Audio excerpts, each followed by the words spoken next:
What is up, people? We are back. It is another edition of The Breakdown here on the Loudmouth MMA Podcast Network. Max Friedman here, Trademark MMA, joined as always by a man who needs no introduction, but I'll give him one anyway, MMA DNA's co-founder, Big Marcel Dorf. Big Marcel, what an incredible UFC 249 card last Saturday. First and foremost, how are you? How was the post route today? And then give us your thoughts on the card. I'm doing well, man. I first want to thank you for making a little spot in your busy schedule today. So sweet of yours. My post was fucked up, man. I had like 8 bags, and since today we have Chinese packages again. In the how do you say that, to deliver? Yeah. And I had like 3 extra bags because there are a lot of orders they have held from China, you know. Gotcha. And instead of they spreading it over the whole week, no, let's give him 3 bags in one day. Send it all at once. Yeah, man, bunch of motherfuckers. But yeah, what can you do? Overall, good, man. Fun event on Saturday. Really finally fun Finally again, and to bed at 8 a.m. So yeah. Yeah, incredible performance from Justin Gaethje. I know we both did not see him being able to implement his game plan. No surprise with Francis Ngannou there, but how can you not deny this man a title shot? Henry Cejudo gets Dominic Cruz out there. Retirement, we'll see if that lasts. As we know, retirements in MMA, you never know. Mm-hmm. Some could be out for good, and some could be out for 3 months and then out. Any other thoughts on the card? I know Fabricio Verdum, we both picked him. He was your lock of the evening. Ends up on the wrong end of the judges' scorecards in that one. I think he clearly won the fight, but I did too, and it almost seemed to me that because he came out a little slow and is not the Verdum we're used to seeing, maybe that swayed the judges, to be honest. But I agree, he should have won rounds 2 and 3. It was pretty clear to me. Yeah, the first was clear for Olenek, but 2 and 3 were for Verdum. Yeah. Really fun fight between Cowboy Cerrone and Anthony Pettis. I thought that one could have gone either way. And what a scrap from Vicente Luque, Nico Price Part 2, and Doug Nasty, Bryce Mitchell. What an incredible performance he put on. Yeah, what about the scorecards for Watterson against Esparza, man? They were all over the place. How do you score that 3 rounds? It wasn't it 30-27 for Watterson? Yeah, 30-27 Watterson, 30-27 Esparza, and 29-28 Esparza. Sometimes, man, you can't help but just shake your head. But as we know, last week it came down to the Cowboy Cerrone and Anthony Pettis fight, which Marcel picked correctly. I did not. That took him to 8-3 on the evening, 7-4 for me on a night where favorites went 9-2. And honestly, that Verdum should have been a win, so it should have been 10-1. That brings the total for the year to 61-45 for me, 65-41 for him. We both picked up 2 bonuses with Ngannou and predicting the fight of the night with the main event. Both missed on our Yorgan de Castro YDC underdog pick, but I hit on my lock with Francis Ngannou. You missed on your lock technically, although let's be real, you got it right. But stats are stats, so 6 of 9 on the year for you. Big Marcel's underdog picks are outdoing his lock picks. I'm excited to see how long that holds up. But we got 2 events this upcoming weekend, and we got to dive right in. This will be the 10th event of the year, and this one takes place this Wednesday back at the ViStar Veterans Memorial in Jacksonville, Florida. This is UFC on ESPN 9. I'm not sure if that's the correct event. I know that UFC on ESPN plus 29, I think. Okay, yeah, I saw that. They switched it up. But why? You know what I don't get? I was looking at this today. Why aren't they planning to show the fights on ESPN? What else are you going to be showing on Wednesday night? I don't know. Stupid Americans, Marcel. You're over there just, same, fight same pass. over Every event, fight pass. Veronica TV. Yeah. But we got a fun card. We got to break this thing down, and we're going to start at the bottom with some heavyweights. Chase Sherman taking on Isaac Villanueva. Sherman, welcome back to the UFC. He is the -145 favorite. Villanueva is the +125 underdog. Sherman is 30. He's training out of Jackson Wink, now 14-6 as a pro and on a 3-fight winning streak, all with first-round finishes. During this time away, he also went 1-1-1 in bare knuckle boxing, 2-5 in the UFC from 2016 to 2018. But both those wins over competitors who are combined 1-5 in the UFC. Meanwhile, Isaac Villanueva, 36. He's out of Houston, and that record doesn't really scream anything special. 16-9. He is on a 4-fight win streak. All round one finishes in that streak. 2 UFC vets in his most recent fights.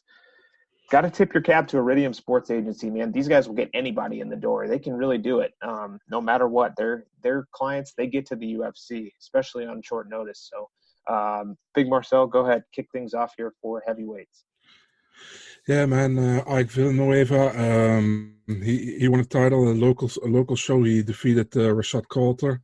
Before that, Roger Narvaez. There's the 2 UFC fighters you're talking about. Chase Sherman also has a win over Rashad Coulter, so they have a combined opponent win with each other. The only thing is, I think Ike Villanueva, man, he also fought at middleweight and light heavyweight, and he's recently gone to heavyweight.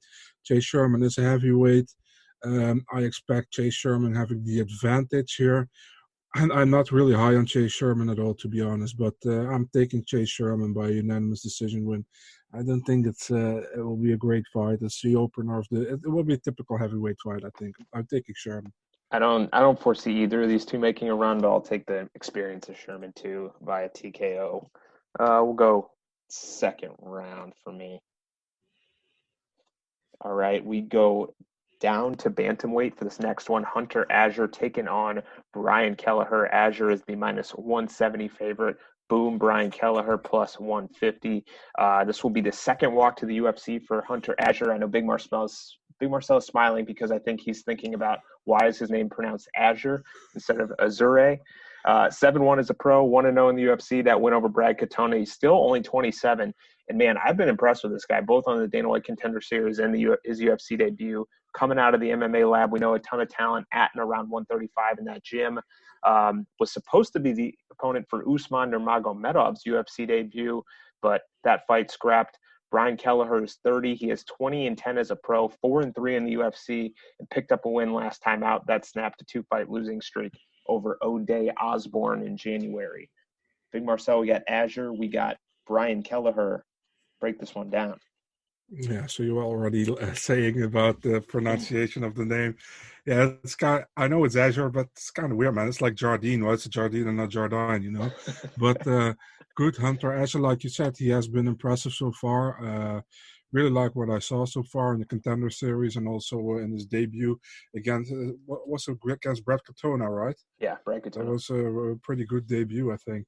On the other hand, we have Brian Kelleher.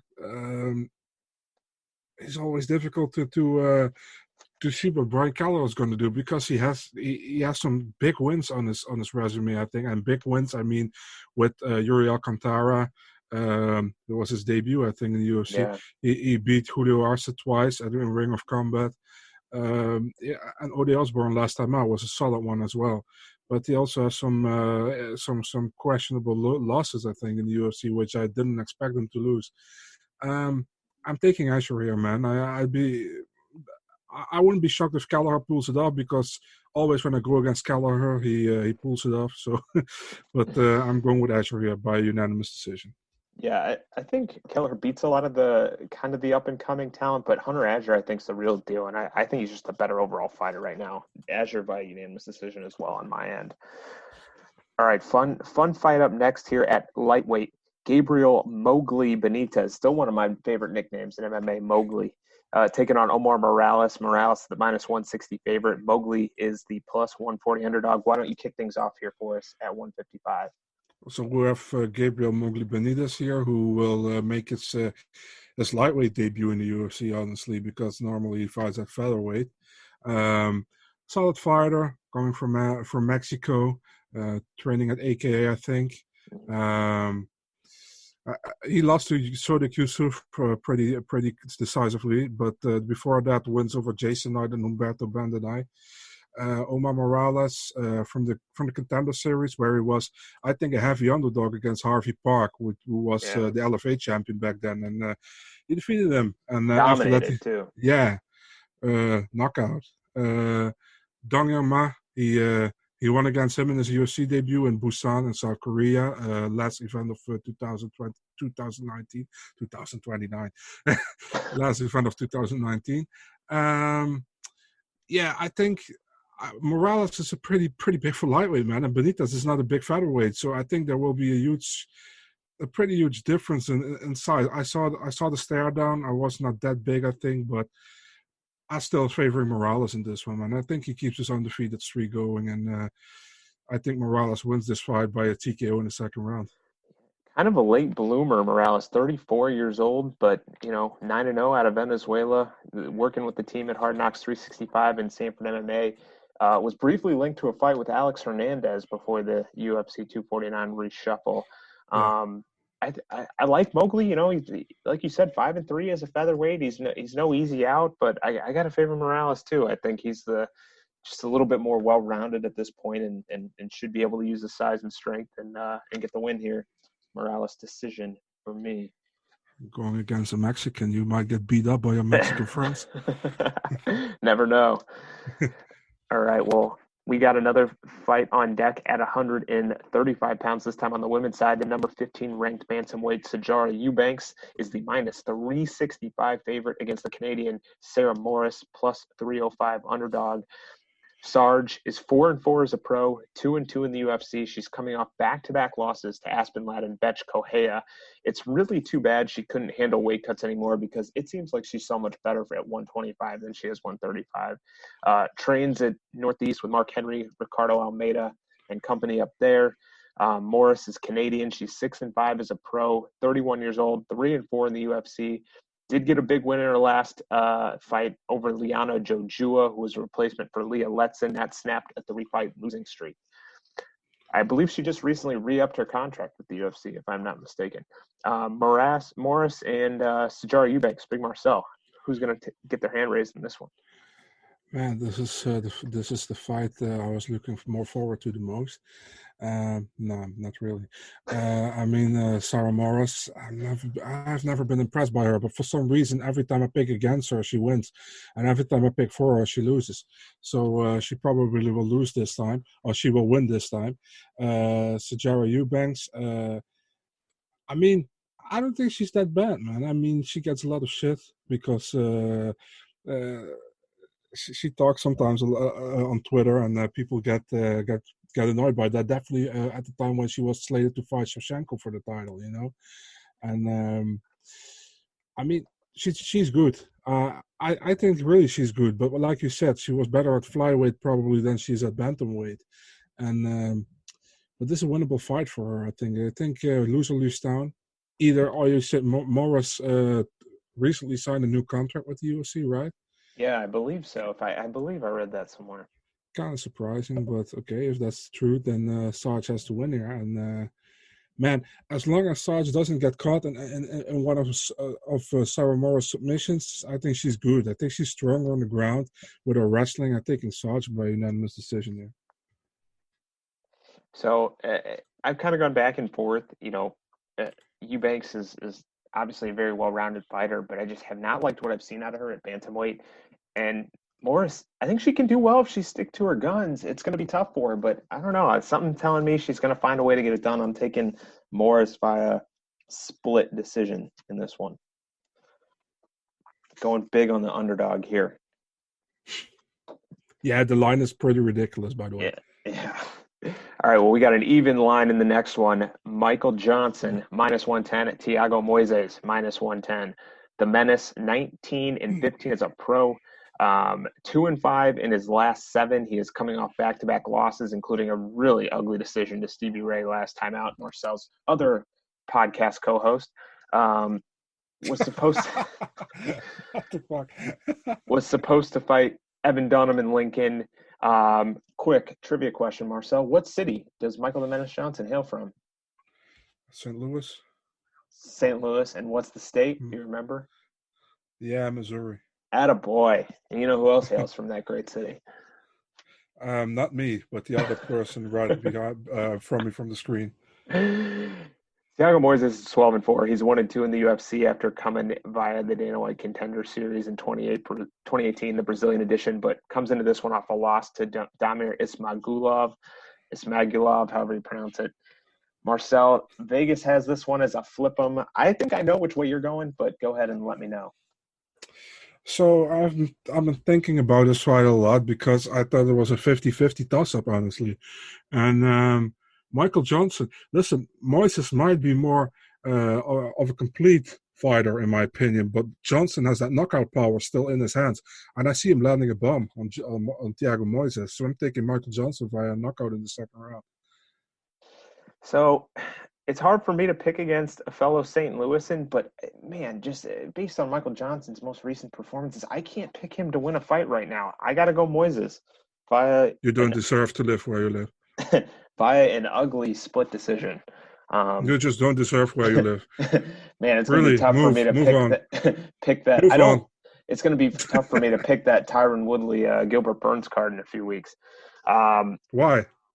Because I don't know who to pick yet. I don't know. I know, I know.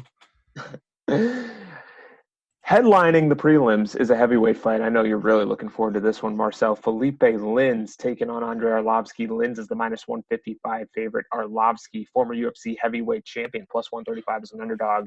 And so welcome to the UFC. The PFL Season 1 heavyweight tournament winner, Felipe Lins, was pulled from Season 2 for unknown reasons. Many speculated it was because he had looked to sign a contract with the UFC, and sure enough, here he is. Monstro is 14-3. He is 34 years old. He went 3-3 in Bellator, but then 4-0 with 4 finishes in the PFL. Arlovsky, the one-time heavyweight champion, 41 years old. He is 1-4 with 1 no contest in his last 6, and coming off a first-round knockout loss to Jairzinho Rozenstruik. Marcel Lins, UFC debut. Andrei Arlovsky, the vet. How do you see this one playing out? Yeah, there might be something weird in the water in St. Louis, Missouri, because I'm looking forward to this fight. I don't know where you get that from, but yeah, a heavyweight fight, former champion It Andrei was Arlovsky. sarcasm. Yeah, man, your sarcasm is hard to catch, you know. But okay, it was sarcasm. Okay. Actually, I'm really looking forward to this fight, so your sarcasm didn't work. I'm just kidding. I have no idea. Andrei Arlovsky, former champion. You pretty much said it all, man. What you want me to say? I'm taking Felipe Lins winning his UFC debut, landing a bomb in the first or second round, putting Arlovsky away. That's what I think. Same here. Lins KO. Second round. Going to the main card, and man, I'm pumped about this fight to start things off. Middleweights, Carl Baby K Roberson taking on Marvin Vettori. Vettori's the minus 175 favorite. The comeback on Baby K is plus 155, and I will let you kick things off for this one. That's so sweet of you. Carl Roberson, yeah, he did so well on the Contender Series, right? Where he finished Ryan Spann within 15 seconds. I've done well in the UFC as well, man. That's some decent wins. When he got that level up in competition, he didn't showed up. I can't say didn't show up against Glover Teixeira. He almost got him, so I can't say he Yeah, he didn't almost show up. had him out. Yeah, and then he Yeah, shot for a takedown, which probably wasn't the smartest decision. exactly. After that, a win against Wellington Turman, which I think he didn't win, but Roman Kopylov was impressive, man, because Kopylov is a big prospect out of Russia. Ultra So, impressive. yeah, very impressive win.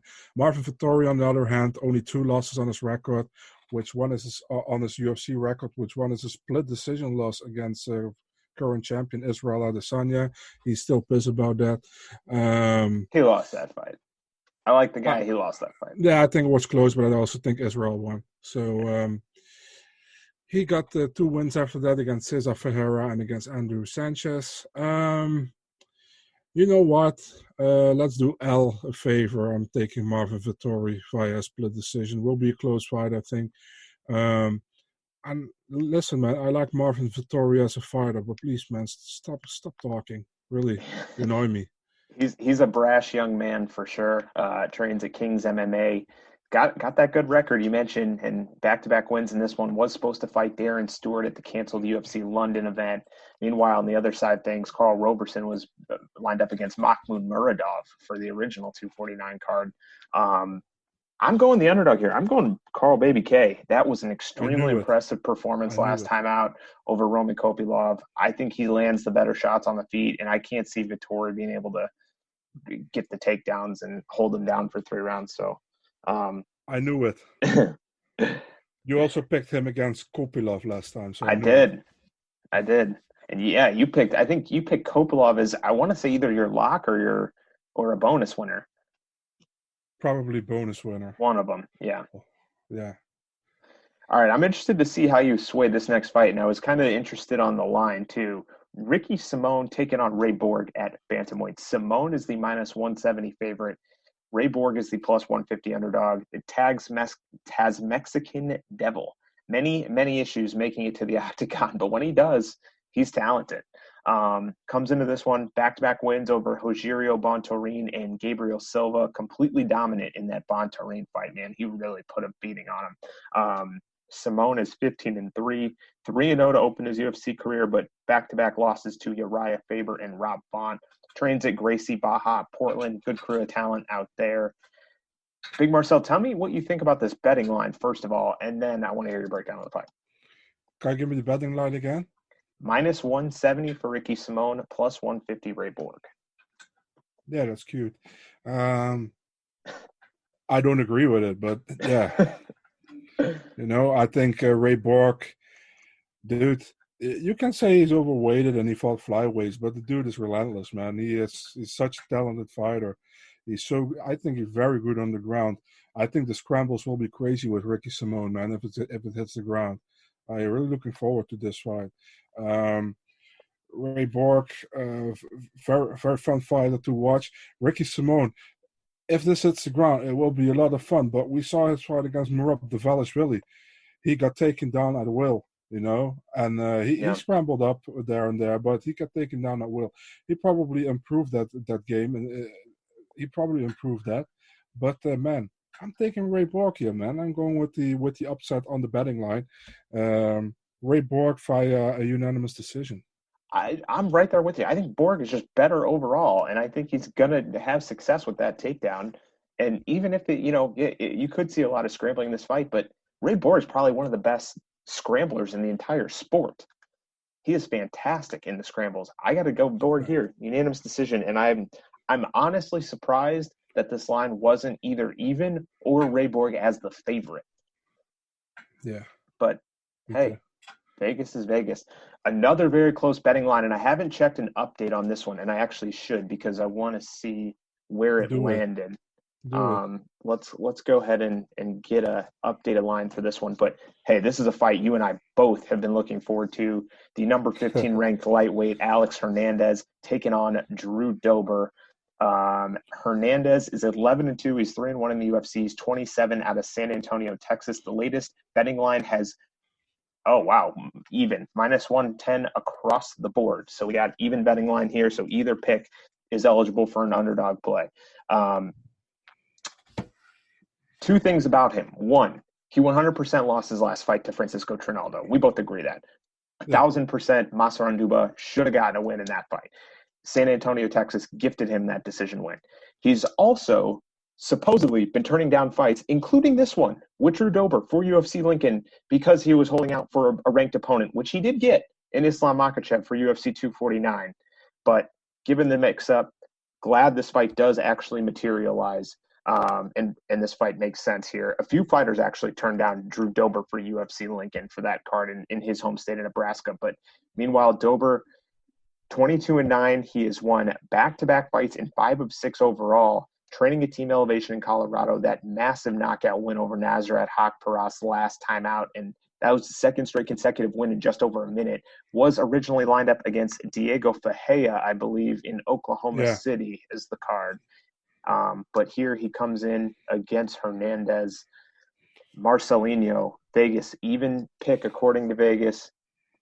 Who's going to walk away with their hand raised? Man, I love when fighters say, I don't care about the rankings, but at the same time, they turn down people who are under them. I mean, what can you say? Talk about another brash young man besides Marvin Vettori. Alexander Hernandez is right up there. Yeah, and he always gets defended by people from the media for some reason on Twitter.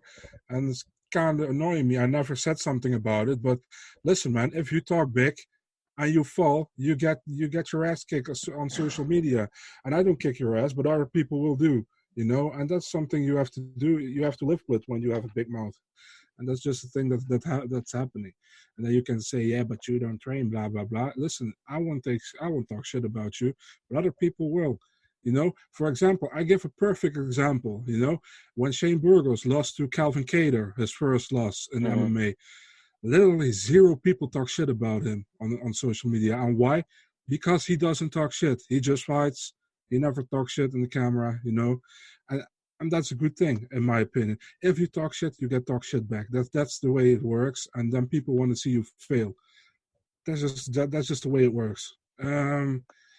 Enough about that. Let's go to the fight. Alexander Hernandez had a great debut, man, in the UFC. We remember it all. Beneil Dariush with the fake handshake. Yeah. Then he defeated Olivier Aubin-Mercier. Then he got cocky, lost to Donald Cerrone, and then the Trinaldo fight. We all know what happened. Drew Dober, on the other hand, man, Drew Dober he's doing so well, man. I mean, he has won 6 or 5 of his last 6 fights, and the only fight he lost was against Beneil Dariush, but it was a fight which he was winning until he got submitted, pretty much. Yeah. So, and you picked, by the way, Drew Dober in that fight. I picked did. Dariush. It was a safe pick for me, but man, it could have been Drew Dober. Drew Dober did great in the fight. After that, wins against Paulo Reyes and against Nasrat Haqparast, which was, if I look back at it now, maybe wasn't a big upset, but at the time it was an upset because Nasrat Haqparast was supposed to be the next big thing. -360 favorite Haqparast in that fight. And nothing against Haqparast because I still think he is great and he will have a great career, but Drew Dober did amazing. Man, I'm picking Drew Dober in this fight. I don't give a fuck, I think he's a good fighter. He has put it great together in his last fights, and Drew Dober, man, for me. Let's go with a TKO in the second round. I'm there too. I gotta agree with you. I like Drew Dober. I think he's on the right trajectory. Alex Hernandez has not showcased the same level of talent in his last 2 fights than he did against Dariush and Aubin-Mercier. Give me Drew Dober, keeping the streak alive. I'll go decision, but I think that's a fight he's going to win. I just want to add something that I have nothing against Alexander Hernandez or something, but I'm just stating the facts that if you talk shit, you get talk shit back.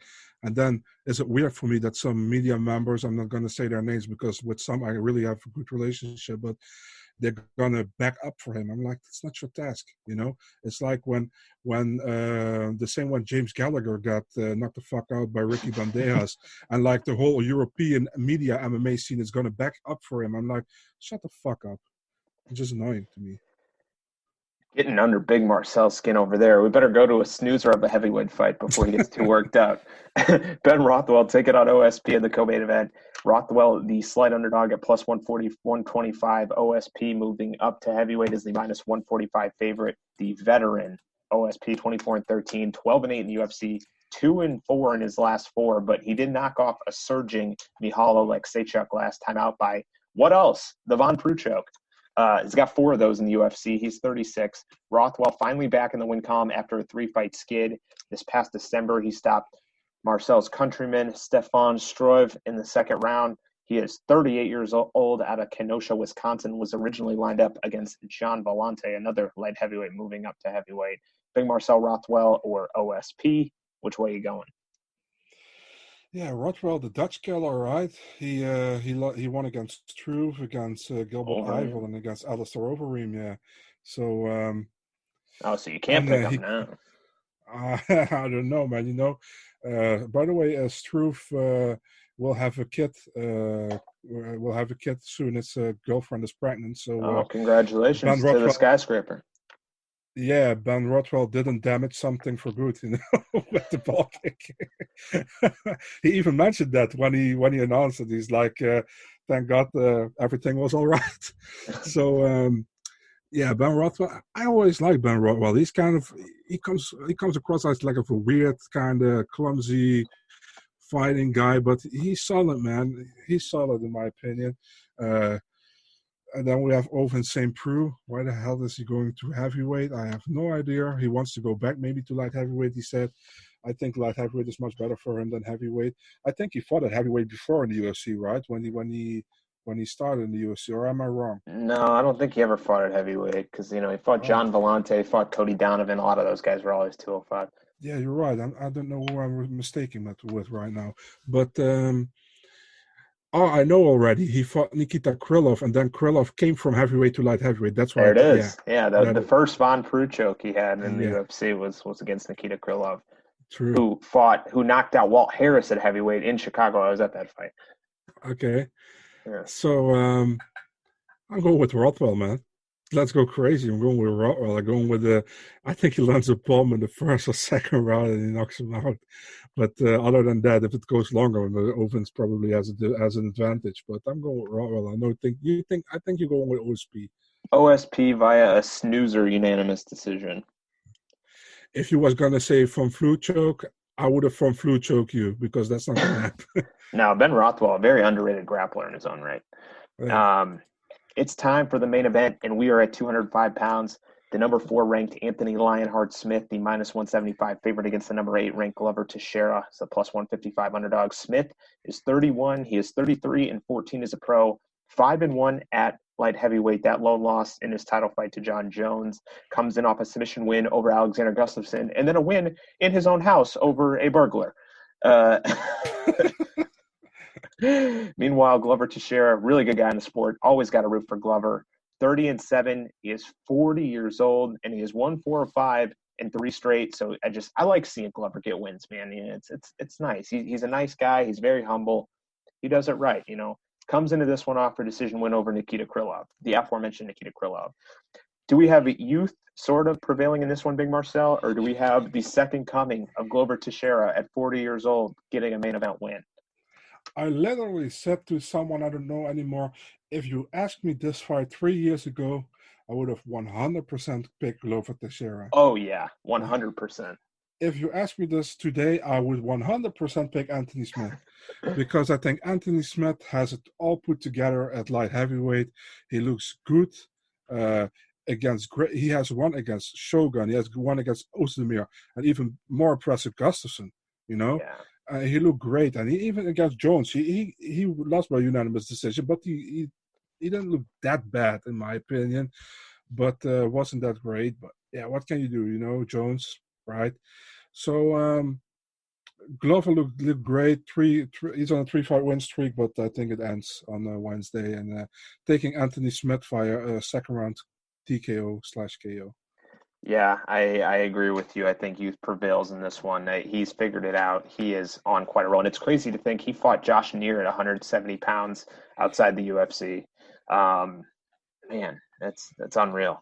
Give me Lionheart. All right, we got to pick bonuses for this card. You are up first for fight of the night. And who are you going with?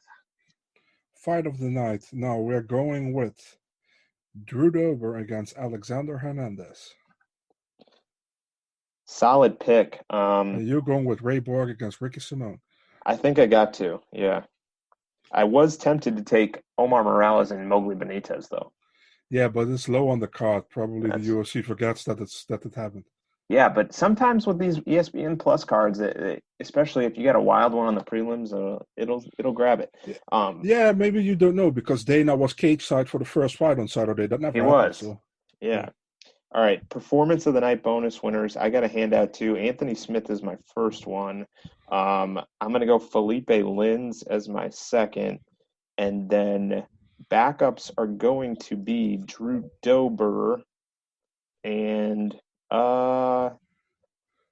let's go, I guess, Chase Sherman. All right, give me 2 and then 2 backups. Smith. Dober takes home 100K. Oh, that'd be fun. We're going with Lins, and we're going with Rothwell. Interesting. All right, and you pick Michael Johnson and get a TKO, but KO, but no bonus. No. Underdog picks of the night. So you are up first, Marcel. Your options are Michael Johnson, Ray Borg, Drew Dober, or Ben Rothwell? Taz Mexican. I'm going to go Baby K, Carl Roberson. He got it done for me as a dog last time, even though I like Borg a lot in that spot. But I'm riding the Baby K wave here. My lock of the night is going to be a little bit harder than I thought. Hunter Azure for me. Who are you locking up, Marcel? Who am I locking up? I don't tell you because I don't want the cops coming in. Who am Who are you snitching on? 6'9". Let me think. Lock of the night. Let's go with Felipe Lins. Whatever. I don't know. Oh, yeah, that's a good pick. All right, let's recap here. We both have Chase Sherman in a successful UFC return over Ike Villanueva, both taking Hunter Azure over Brian Kelleher. That is my lock of the night. Both have Omar Morales over Mowgli Benitez. We're splitting this next one. Big Marcel's got Eubanks. I have Sarah Morris. I'm taking Thiago Moises. Marcel's got Michael Johnson. Both taking Felipe Lins. I'm taking Carl Roberson. Marcel's got Marvin Vittori. Both taking Ray Borg over Ricky Simone. Both taking Drew Dober over Alex Hernandez. I got OSP. Marcel's got Rothwell. Both taking Anthony Smith. Bonuses of the night, I got Borg and Simone taking fight of the night. Marcel's got Dober Hernandez. Performance of the night bonus, we both have Anthony Smith. I have Felipe Lins as my other winner. He has Drew Dober as his other winner. Backups for me are Dober and Sherman. Backups for him are Lins and Rothwell. Underdog of the night for me is Carl Baby K. Roberson. For Marcel, it's Ray Borg. Lock of the night for me is Hunter Azure. Lock of the night for Marcel is Felipe Lins. Any last thoughts, feedback about the May 13th UFC Fight Night card, Marcel? No, not really, man. I enjoy the show. I mean, I have the day off the day after, so I can watch it at night, which is cool. Nice. So, yeah. Where can the people find and follow your great content? People can find and follow me on Big Marcel24, Instagram, Twitter, and MMADNA.nl, Twitter, Facebook, and Instagram. Trademark MMA for me on Twitter. As a reminder, please subscribe to the Loudmouth MMA Podcast Network. So many great shows get right to your device the second you subscribe, including Marcel's second best show, the Euro MM Maniacs with Stevie Braveheart Ray. Thank you to the network. Thank you for everyone tuning in, and to our good friend of MMA Forum Guide for the bout order. As always, we will be back to break down the UFC May 16th fight card very shortly. Take care.